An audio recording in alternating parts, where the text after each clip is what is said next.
ערב ל"ג בעומר, ואנחנו נמצאים כאן בהר מירון, ההר שהפך להיות אבן שואבת לכל כך הרבה יהודים מכל רחבי הארץ והעולם. הם מגיעים לכאן, נעמדים ברגליים היפות בציון הקדוש, מניחים את הראש על הפרוכת היפה ביותר בעולם, שופכים דמעות כמו מים, מבקשים, מתחננים, ולא משנה עד כמה קשה, הם יודעים, רבי שמעון מברך, ואפשר לסמוך עליו. הם מרגישים את הקשר, את החיבור, את האהבה. הם עושים את הברכות של רבי שמעון, משאירים אצלו את כל החבילות שלהם וממשיכים הלאה. היום בתוכנית שלנו להגיע רחוק, אנחנו נפגוש כאן בהר מירון, ליד הציון של רבי שמעון, אישה מדהימה, אישה מיוחדת שהחיים שלה רוויי ניסים וישועות בזכות רבי שמעון בר יוחאי. ענת מנע, יש לה 3 ילדים, בת 48, בואו איתי.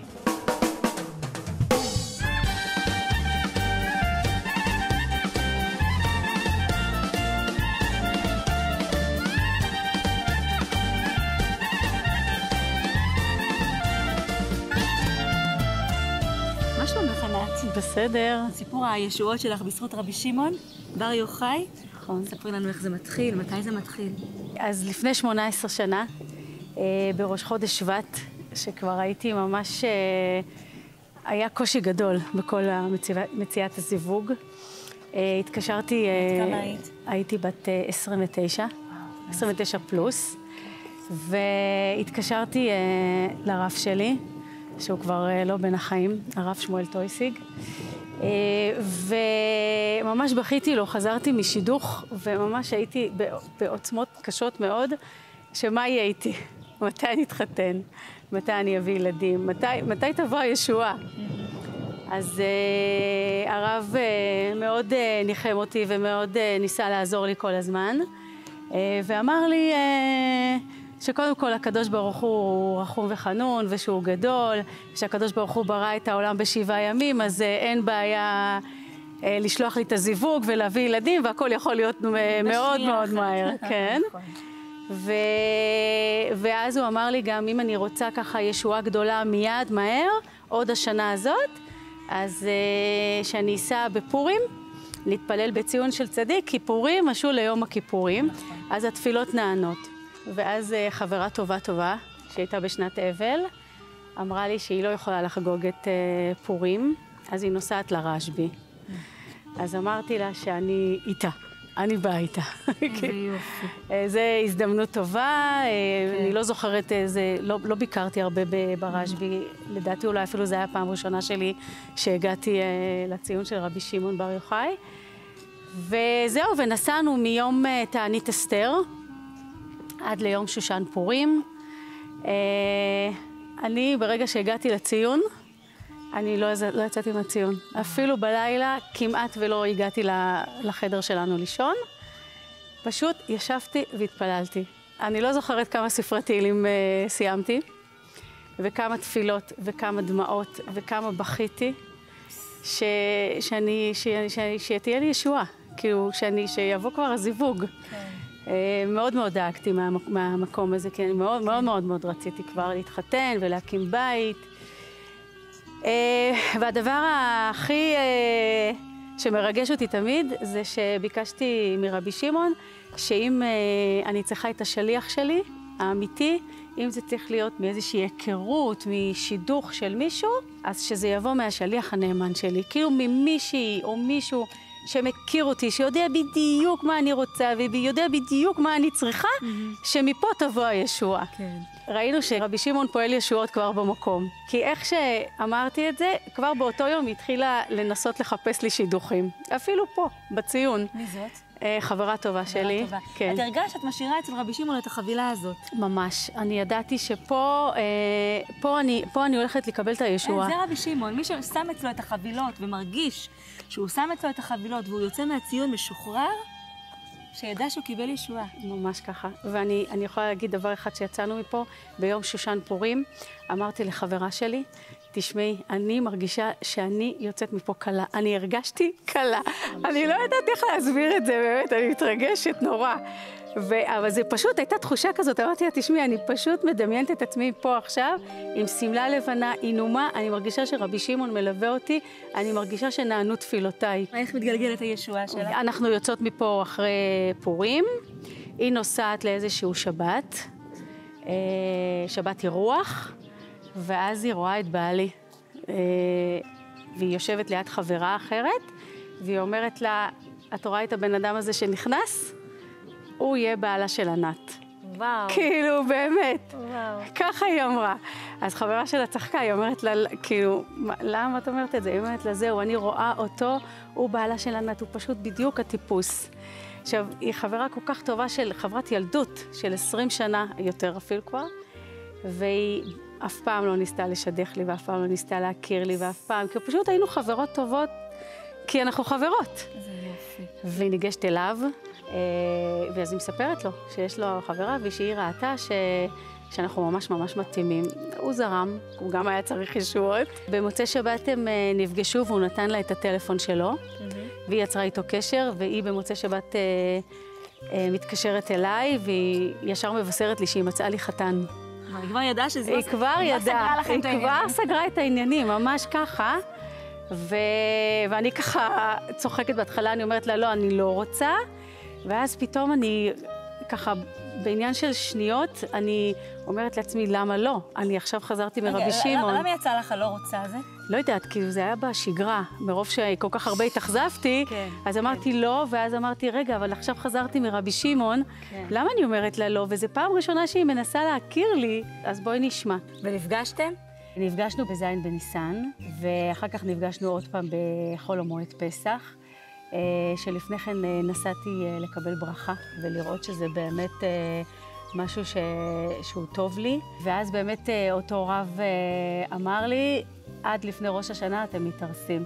זה בדיוק הזיווג שביקשת. זה בדיוק מה שהוא התחיל למנות לי באצבעות, מי הוא, מה הוא, השיעוט שאני עוד לא מכירה אותו בכלל, יצאנו רק פגישה אחת, ואז נפגשנו באותו יום בערב אחרי שחזרתי מהרב. התארסנו בכ"ה באלול, יום בריאת העולם.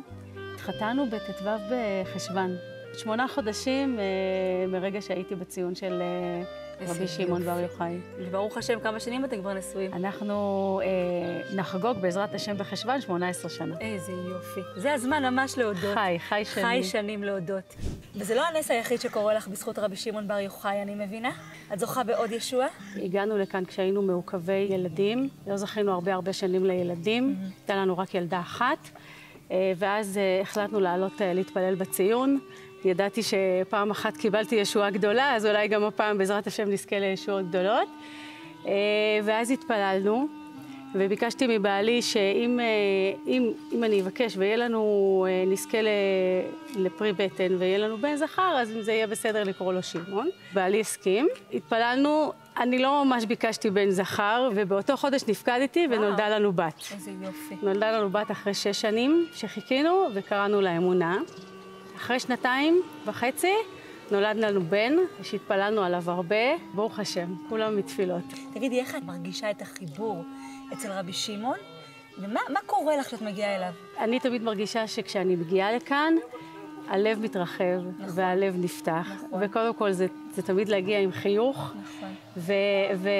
ולצחוק, ולהגיד אם הייתי מאמינה לפני 18 שנה, שאני אבוא לפה עם בעלי ועם הילדים שלי, זה פשוט להראות את הברכה ואת הניצחון ואת שאין על התפילות, כאילו באמת תפילות מתוך אמונה ומתוך שמחה, מקבלים את הישועות. מדהים, אומר האדמו"ר מקרלין שלכל נשמה יש קשר אישי עם רשב"י. כל יהודי בעולם מרגיש את הקשר האישי הזה עם רבי שמעון בר יוחאי, והוא אומר כך, מי שמאמין ברשב"י יקבל חיזוק מרשב"י. זאת אומרת, תריבו את העיניים לשמיים ותגידו על שם יתברך, אני מאמינה בכוח הגדול שאתה נתת לרבי שמעון בר יוחאי, אתם מיד תקבלו חיזוק, חיזוק לנפש, חיזוק לגוף, חיזוק לשלום בית, חיזוק לפרנסה, לחשבון בנק, חיזוק באמונה, חיזוק. רבי שמעון זה חיזוק ענק. רבי שמעון בר יוחאי, לכובד רבי שמעון צדיקוי. היום בדיעבד אני יכולה להגיד שכל מה שקרה לי, גם כשהייתי מעוכבת זיווג, וגם כשהיינו מעוכבים ילדים, היום אני רואה שלכל דבר הייתה לזה השלכה טובה. זאת אומרת שאני יכולה לתת חיזוקים לנשים, לרווקות, שתפילה זה דבר חשוב, ושאין כמו ללכת להתפלל ואל ייאוש בעולם, ואני מחזקת זאת אומרת, ירדת למטה כדי להרגיש את אלה שנמצאים היום למטה. אני מרגישה שזה מה שהקדוש ברוך הוא עשה לי, כן. זה מדהים, כי זה בדיוק רבי שמעון בפיוט שאנחנו רגילים לומר בליל שבת, בר יוחאי, כתוב בר יוחאי מושב טוב ישבת. זאת אומרת, רבי שמעון היה בתוך מערה חשוכה, קטנה, 13 שנה. אומר המחבר, מושב טוב ישבת.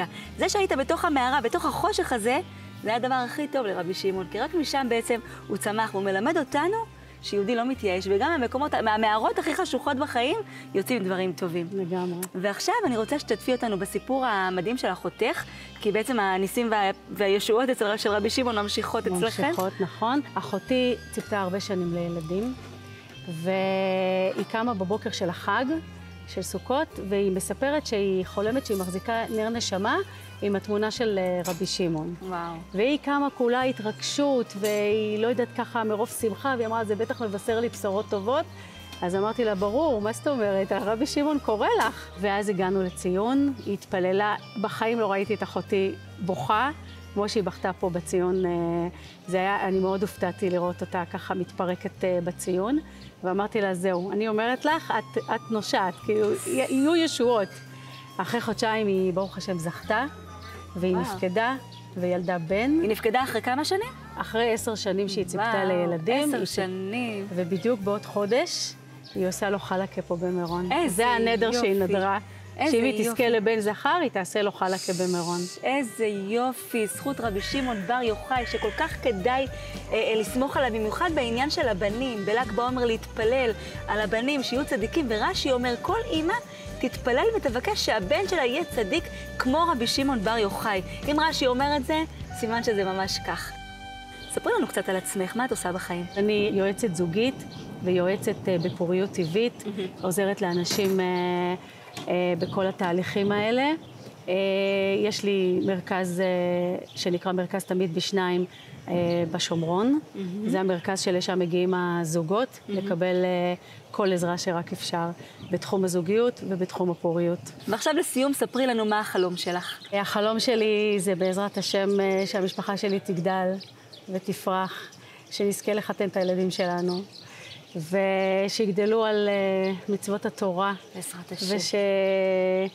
ושיזכו לכל הרוחניות שאני אוהבת ושואפת ומתפללת עם אמונה חזקה מאוד. וכל מי שצריך ישועות גדולות וקטנות, אין כמו להגיע לרבי שמעון בר יוחאי. זה הכתובת.